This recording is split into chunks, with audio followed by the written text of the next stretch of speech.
Hello everyone, welcome to this video discussion. In this video, I shall be talking about the 9 ways of looking at apologies, the necessity for interdisciplinary theory and method in discourse analysis. As mentioned in the previous discussions, apologies play an important role in discourse analysis.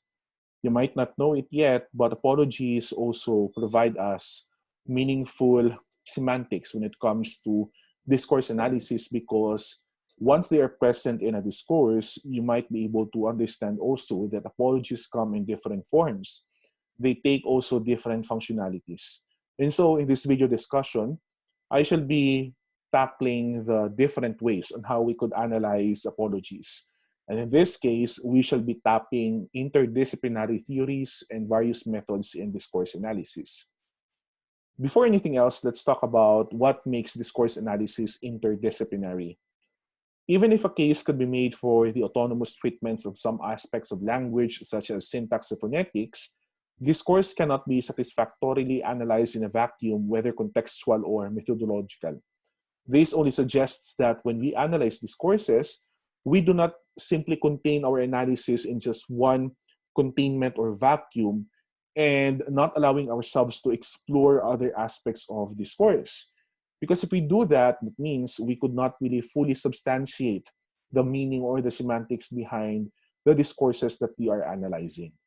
It is very important that the methodologies that we use as well are interdisciplinary. So if we limit only to the familiar ones or those that we are accustomed with, tendency is that we might not be able to fully explore the various methodologies that we can use in analyzing discourses effectively. But once we tap other disciplines or fields, then we also get to find more opportunities on how we could deepen our analysis of these chosen discourses. To do a thorough job of talking about discourse, the analyst must have recourse to the findings and methods of other sub or disciplines. So in this case, it is very important to incorporate also other methodologies coming from other fields if we really want to understand the meaning behind the text we are analyzing. Now, this is the case in the analysis of apologies. So let's get to understand what apologies are first in the context of discourse analysis. In understanding apology, we have to first one, understand them as contributions to a larger discourse, meaning they have an impact to the totality of the discourse where it is located, viewing them from a variety of perspectives, so meaning we could look at them from different lenses. May that be formal and functional, cognitive and interactive, individual and group, intra-language, and societal. We also have to examine the apology from the perspective of phonology, the sound, sonority, the suprasegmental features. We also have syntax, the way apologies are constructed, the phrases, the clauses. We also have the lexical semantics, the meanings of words. We also have speech act pragmatics. Okay. We also have conversational analysis. Should there be a focus on how apologies are used in conversations? We also have narratology, if we want to look at apologies as a story or as a narrative itself, and social linguistics, if we want to look at the social perspective of the use of apologies. Now, apology, more than most speech acts, places psychological burdens both on its maker and less seriously on its recipient. Why?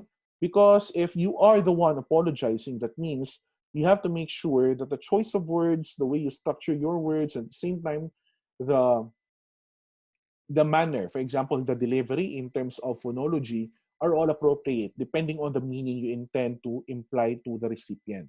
On one hand, the recipient also has this burden because he or she needs to fully understand what the semantics or the pragmatics of the apology will be.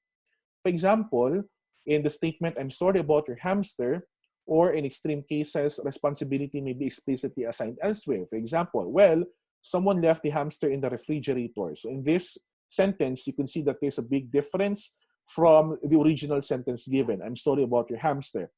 The first statement here simply signals us that there is this sincerity in the apology given. Whereas in the second sentence, there is the blame gaming. Okay, so wherein you can see that someone there is used as an indicator that the apology should have been given by another person, not in the context of the discourse. Or the utterance may also deny that wrongdoing occurred at all. For example, well, that's what hamsters are for, right? So here, there is this denial of wrongdoing. So if you could notice, the form and function of apologies here are really important for us to understand the semantics of the apologies or the signals that are used in the discourses. Some forms of apologies refer specifically to one of the functions, perhaps as a way to minimize the utterer's responsibility for the others. For example, I admit I ate the hamster. This one clearly shows responsibility. But examine the second sentence. It was wrong of me to eat the hamster, or I should not have eaten the hamster. Here, it also acknowledges the wrongdoing. In the third sentence, you can see that there is this wish for forgiveness. By stating, can you find it in your heart to forgive me for eating the hamster? The discourse maker here interjects more on the forgiveness rather than the wrongdoing. So the placement of the first clause here, can you find it in your heart to forgive me, is an indicator that there is this wish for forgiveness on the end of the discourse maker. And then lastly, there could also be abjuration of bad behavior, such as in the sentence, I'll never eat a hamster again as long as I live. So see, there are different ways on how you could structure your apologies. And there are also different modes on how you could deliver or channel the meaning of your apologies. Now, these cases illustrate the many forms available for the performance of the single act of apology. The converse is also true, perhaps to a lesser degree, in the single form of apology, which is the typical I'm sorry, which can also function variously as an apology. It could also be an expression of non-responsible sympathy, or it could also be a denial that an apology is in fact in order at all. For example, in the statement, I'm sorry that I ate the hamster, there is this sincerity behind the apology. Whereas in the second sentence, I'm sorry, Mr. Smith isn't available today, it could also be a passive mentioning of the statement, I'm sorry, but the emotions do not necessarily to be present in the discourse itself. And then in the statement, well, I'm sorry, but you don't know what you're talking about, there could be denial of the apology based on the second clause indicated here, and at the same time, the use of the exclamation mark. If we look at apologies from different perspectives mentioned here, because we are talking about interdisciplinary models, apologies could actually have a tendency to be ambiguous. And so it's very important that we know how to unravel the accurate meaning based on the context of the communication or of the discourse. The analysis maybe look at these aspects. You might want to consider phonological and nonverbal expressions in apology. So for example, if you look at the suprasegmental features and at the same time the various gestures used by the person when making the apology, that could be, or those could be aspects that you can explore when it comes to apologies. Second one, you could also look at the lexical semantics of apology. Okay, for example, the choice of words when it's just an apology and the choice of words when it's already an explanation. Okay, another thing is the interweaving of apology and syntax. So how are those signal words weaved in one sentence to create a construction or a structural element which could deliver the proper meaning towards the recipient? And then we also have the pragmatics of apology. In this case, we try to interconnect it with speech acts and speech events. And then we could also look at the conversation, so the interaction in the use of apology, which could be, or another focus of this could be adjacency pair. And then we also have narrative analysis, wherein you look at the story behind the apology, and then you might want also to take a look at the social-linguistic considerations.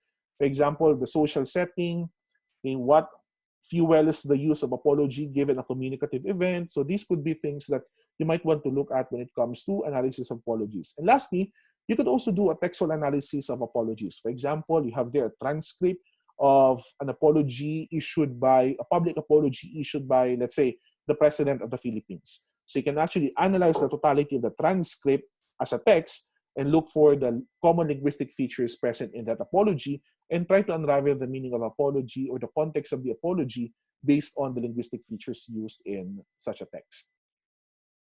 First one is phonological and nonverbal expressions in apology. While there are in English no specific sounds associated with canonical or appropriate apology, now we cannot say that when you say apology, you should be monotonous or you should have low intonation or high intonation, because there is no proclamation as to what should really be the appropriate suprasegmental features to be used when expressing apologies. However, there do exist suprasegmental and nonverbal levels that are important, and these should be considered by the addressee. So this one could determine the acceptability of an apology. So for example, when you apologize and then you have high pitch or you have rising intonation, then basically that one will also affect the degree of the acceptability of the apology. You could also determine the sincerity level because of these suprasegmental features. Now, these levels are the basis for hearers' judgments about the apologizer's sincerity and sufficiency of remorse. So remorse is also an integral element that you need to look at when it comes to analyzing apologies, because remorse could also determine or could also serve as a gauge of the sincerity. An apology made too quickly or in a monotone will strike a hearer as scripted, non-spontaneous, and so not deeply felt. Okay, so see, the phonological aspect here will also dictate the spontaneity and at the same time how heartfelt the apology is. A breaking voice bespeaks sincerity. An inability to make eye contact, generally judged negatively by Americans, has positive value, signifying appropriate shame with apologies. So for example, if for Americans, they believe that if you are saying sorry and you do not establish strong eye contact with them, that could be something insincere. Well, for other cultures, that's a totally different story because it may also signify appropriate shame for the wrongdoing. The way genuine feelings are translated into surface representations, both how and how much, is what Hochschild in 1983 terms as emotion work.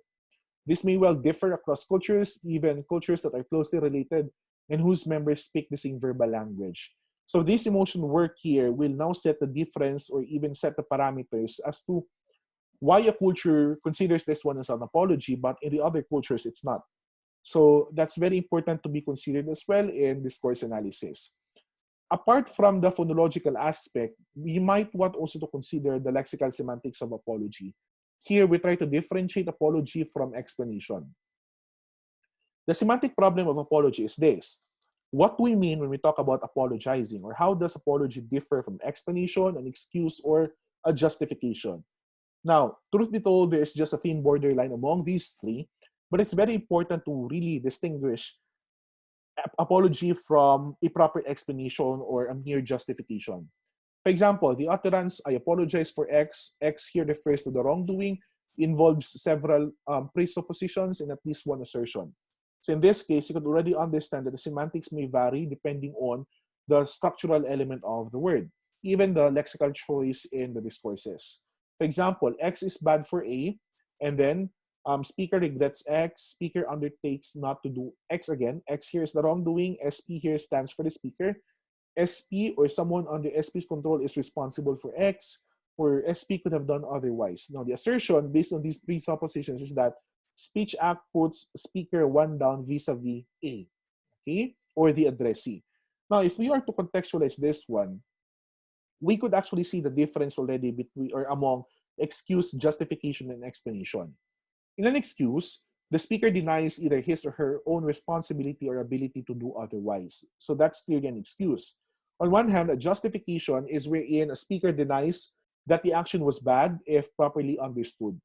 So for example, if you have committed a wrongdoing and then you justify it by saying that it was not actually, or it was not necessarily bad, only if you really understand the context of why that wrongdoing was done in the first place. So that's justification.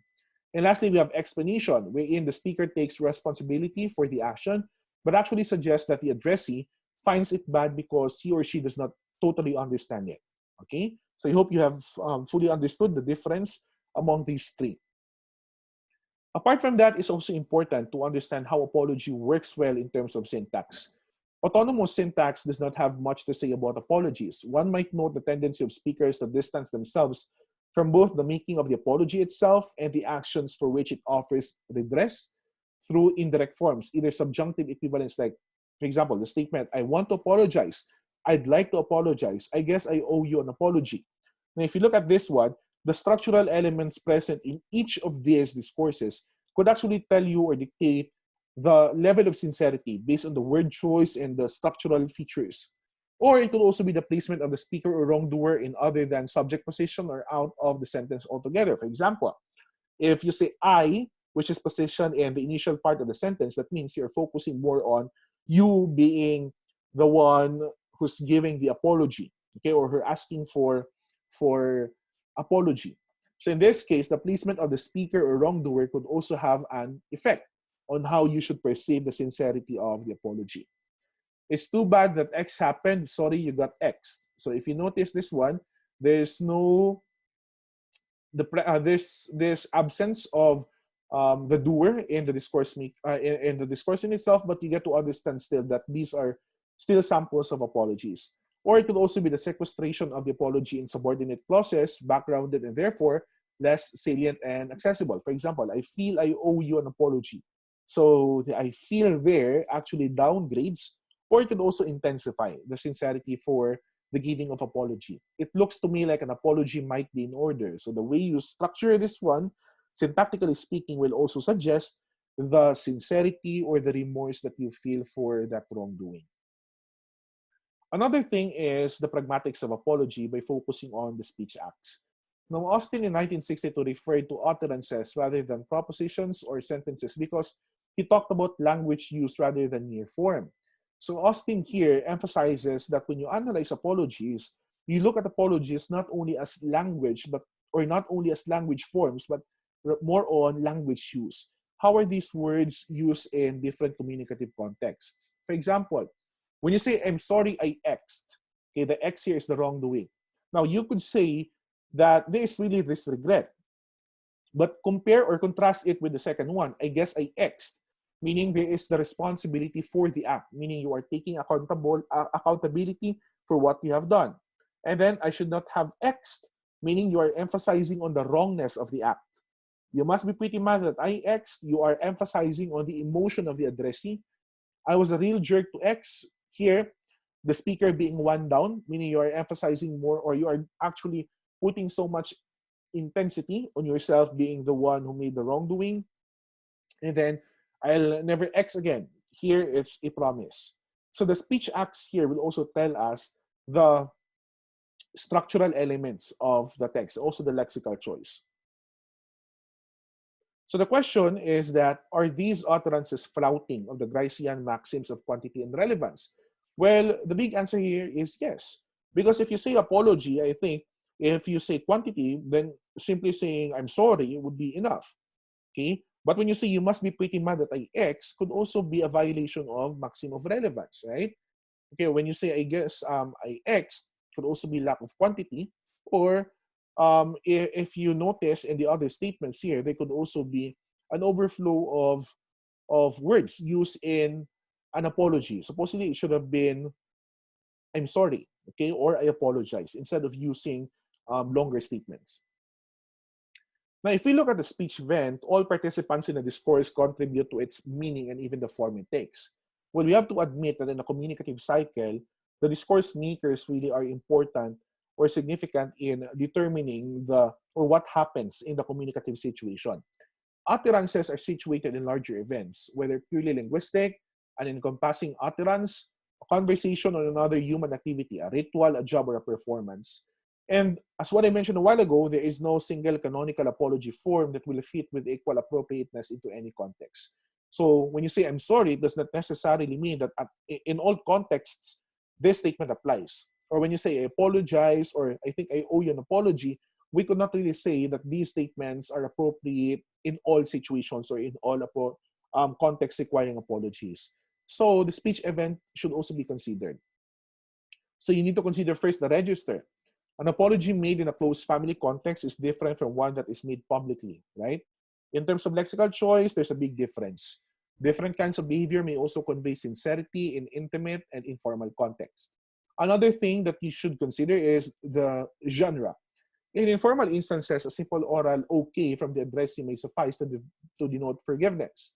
But in formal setting, for example, lawsuit, a written statement may be required. So the genre here also plays an integral role. Next one is key. Under some conditions, an apology made ironically or otherwise humorously may also be acceptable. So it depends also on the tone on how you deliver your apology. So it could be ironic or sarcastic, or it could also be humorous in some cases. Another thing that you might want to consider in terms of analyzing apologies is by looking at the adjacency pair. Okay? This one, you need to use conversational analysis. In CA, or conversational analysis, this one is a research method wherein the analogy is with autonomous syntactic analysis. Because in this case, both the analysts is prevented, or both analysts are prevented from dealing directly with meaning, intention, function, or understanding. The question, what constitutes an apology, cannot be fully explored by either. Formal structures such as adjacency pairs can reveal what sort of second is preferred when the first member of a turn sequence is an apology. So for example, if there's an exchange of conversations or discourses, how does apology work? So is it a simple acceptance of the apology, or is there a preceding statement or a preceding premise that will signal that there is an apology that will be mentioned next? So you also need to consider that one in conversational analysis. Now, to shed light on apologies from a CA perspective, the analyst must note that of the various possible second available in response to an apology, different one are more apt to co-occur with differently formed apologies. For example, here, I apologize for my appalling conduct. No prob, dude. So the response could be, no prob, dude. Hey, we all make mistakes. Gosh, I never noticed. I accept your apology, or accepted. I forgive you, forgiven. If you notice, this single statement here signals an apology, but there could there could be, or this apology could be taken in a lot of, or in different perspectives. It could be a simple affirmation, or it could be a simple intensification of the emotion. So it depends on the turn-taking patterns or the adjacency pairs observed in the conversation. Next one is narrative analysis, understanding the story behind the apology. Narrative analysis has become fashionable in many fields. All these fields have come to the realization that humans make sense of their lives through the stories they construct. So we develop psychological problem when our stories about our lives lack coherency. In courtrooms, jurors determine whose story is more plausible, plaintiff or defendant, or whether the prosecutor's story has been successfully undermined by the defense story. So in this case, we look at how apologies are provided in different narratologies. We can look at apologies as plot points in a story. What events led up to their making? How did the utterance of an apology move the story along? What happens when the internal stories of two people are in conflict? A sees B as someone who owes A an apology. B either does not believe she or he has done anything wrong, or believes that their social differences are such that no apology is necessary. Now, if you look at apology through the lens of narratology, you need to look at apology as a story in itself, which means you need to consider all elements of the plot. So you need to consider the conflict, which triggered the apology. You also need to consider the personalities involved in the apology as a story. You also need to consider the setting. So here you need to understand the social context, or perhaps the cultural context when the apology is given. Another thing that you need to consider is those that are social-linguistic in nature. Social-linguistic analysis directly links the social group memberships of the pair involved in the apology and their options and expectations in the event. Larger cultural background plays a significant role in the understanding of the need for apologies and the determination of their appropriate forms. So for example, how are males different from females when it comes to giving apologies? Apology is always face-threatening for the speaker, but not making a necessary apology may occasion more serious face loss in the long run. So in this case, it could also be apology as something that could be face-threatening for the speaker, but you might want also to consider the impact of apologies to the recipient or the receiver of it. And lastly, when we analyze apology as a document, we need to understand political and social events as reported in the media. As in apologies, both the choices of wording and the decisions as to what to discuss, the text and the meta texts used. So in this case, you need to analyze also the very reason why these people uttered or mentioned such apologies. What could have been the reason behind for these apologies? And also, you need to understand it in based on the perspective or in the context, may it be political or social in nature. So here, apology as a document means you need to analyze apology in a specific document, maybe a transcript or a manuscript of a speech, political discourse, or whatsoever. Okay? So in this case, it is very important, once again, to really analyze how apologies function in different discourses. Because our understanding of these different types or different functionalities of apologies will also help us fully understand the semantics of certain discourses, most especially those that really involve apologies, okay, or saying sorry. So in this case, discourse analysis also takes a lot of interest when it comes to analyzing apologies because they're actually interesting aspects of discourses. And these apologies are actually inviting researchers to look at not only the lexical or the structural elements, but also the phonological and as well as the semantic and pragmatic functionalities. So if your primary concern is on knowing how apologies work well in certain discourses, you might want to consider different approaches, those that are interdisciplinary. You touch science, okay? You touch psychology for you to understand human behavior. You touch also society for you to really understand the social context. So it is interdisciplinary. At the same time, it becomes a methodology or a use of different methodologies for you to come up with substantial explanation or analysis of chosen discourses. So I hope you've understood what apologies are in the context of discourse analysis. And if you have questions, can you post them in the open forum? Thank you very much for watching this video discussion.